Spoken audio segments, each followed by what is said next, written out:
La CEDEAO. La CEDEAO. La CEDEAO. Alassane Dramane Ouattara. Alassane Dramane Ouattara. Alpha Condé. Alpha Condé. Youssouf du Niger. Youssouf du Niger. La CEDEAO. La CEDEAO. La CEDEAO. Aujourd'hui, nous sommes là pour lancer un appel à la CEDEAO qui, dans sa prise partielle, c'est-à-dire essaye au lieu de défendre le peuple, l'intérêt du peuple, en train de défendre l'intérêt des dirigeants africains seulement. Ici, nous voulons demander à la CEDEAO, vraiment, le Mali ne peut pas continuer à vivre dans l'embargo. C'est les 7 pays limitrophes de l'Afrique qui sont autour du Mali qui souffrent parce qu'ils détiennent tout du Mali. Ils proviennent, ils se ressourcent au sein du Mali. Donc ces sanctions ne collent pas. Ils disent qu'ils vont les lever les 7. Qu'ils continuent. Si c'est eux qui vont avoir raison ou c'est les Maliens qui vont avoir raison, nous allons le voir. La CEDEAO n'a pas le droit d'opprimer le peuple malien. La CEDEAO n'a pas le droit d'affamer les enfants du Mali. En conséquence, nous avons dit aujourd'hui, nous allons poser des actions pacifiques aujourd'hui. Mais attention, plus on aura faim, plus nous allons nous radicaliser. Et plus nous allons nous radicaliser, et plus nous allons frapper encore plus fort. Ça, c'est l'action première. Aujourd'hui, il n'y aura pas assez de discours. Il n'y aura que des mots d'ordre. Nous ne sommes pas prêts à négocier notre liberté. On s'en fout d'une liberté à moitié. Nous voulons la totalité de notre liberté.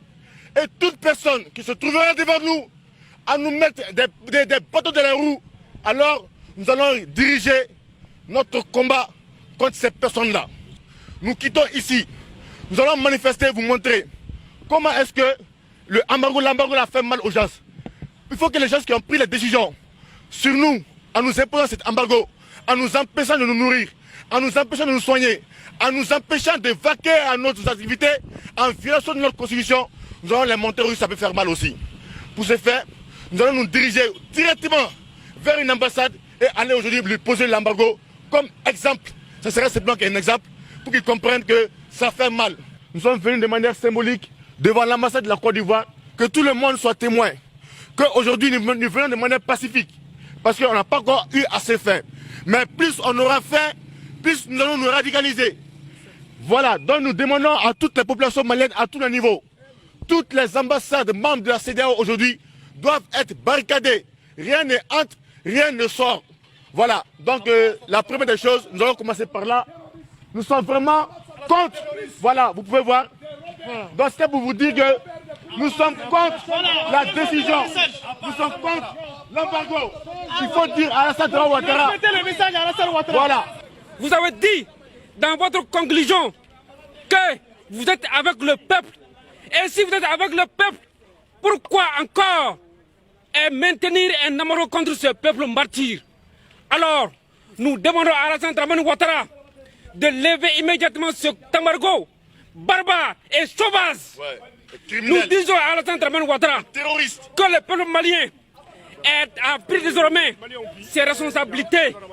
Nous n'accepterons plus qu'un pays comme la Côte d'Ivoire, comme la Guinée, un président comme Alassane, un président comme Alpha Condé, qui tripatouille leur constitution pour se maintenir au pouvoir et venir nous dire qu'est-ce que la démocratie. Nous disons non, non et non. Il est très important de préciser quelque chose. En venant à l'ambassade de la Côte d'Ivoire, nous ne sommes pas contre les Ivoiriens. En venant à l'ambassade de la Côte d'Ivoire, nous disons à nos frères panafricanistes ivoiriens que nous sommes ensemble. D'ailleurs, nous avons des frères panafricanistes en Côte d'Ivoire. En venant ici, nous venons prendre acte vis-à-vis des sanctions de la CEDEAO, des sanctions que la CEDEAO a prises contre le peuple souverain du Mali. À noter des sanctions économiques, des sanctions ciblées contre nos militaires et l'arrêt des transactions financières, des flux commerciaux et économiques. Nous disons à la CEDEAO, à Alassane Dramane Ouattara, d'ailleurs c'est lui qui a encore renforcé ces sanctions avec le mois. Nous disons à Alassane Dramane Ouattara que le peuple souverain du Mali ne va pas se laisser faire. Et nous sommes là devant leur ambassade de façon symbolique. Inch'Allah, le combat continue. Et nous profitons de l'occasion pour féliciter et encourager le président de la Guinée-Bissau Ousmane Embalou, le général Ousmane Embalou qui a craché ses 4 vérités à Alassane Dramane Ouattara. Je vous remercie. Applaudissez.